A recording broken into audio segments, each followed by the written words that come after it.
Welcome to this explainer. Let's dive right into how an ancient prisoner literally prevented a total economic collapse. We're looking at Genesis 41. It's actually one of history's earliest, most brilliant macroeconomic stabilization plans ever. The whole crisis kicks off when Egypt's ruler, the pharaoh, has two incredibly disturbing, confusing dreams. First, he dreams about 7 fat cows getting completely devoured by 7 starving, really ugly cows. Next up, 7 healthy ears of corn are suddenly swallowed by 7 thin, wind-blasted ones. Crazy, right?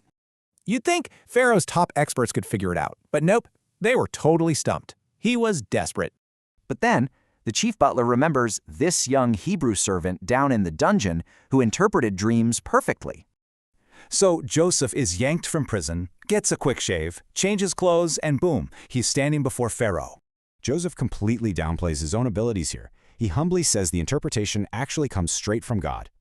Looking at the facts, Joseph predicts a massive 14-year economic roller coaster for the whole region.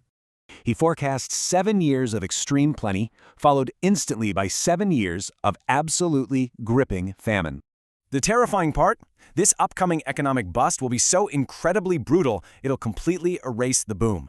But Joseph doesn't just drop bad news. He actually pitches a brilliant, super proactive crisis management strategy.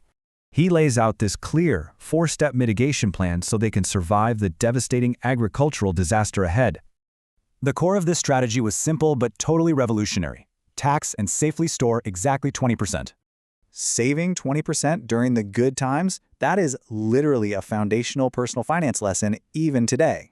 Pharaoh absolutely loves the plan, sees Joseph's wisdom, and sparks the wildest career trajectory you've ever seen. Thanks to this pitch, the 30-year-old prisoner becomes Egypt's second-in-command basically overnight. It's a real game-changer. During those 7 plenteous years, this strategy works flawlessly. They built up just unmeasurable stockpiles of grain. Then, right on schedule, that devastating 7-year global famine begins to sweep across all the surrounding lands. While neighboring countries literally starved, Egypt's strategic grain reserves safely fed and sustained its entire population.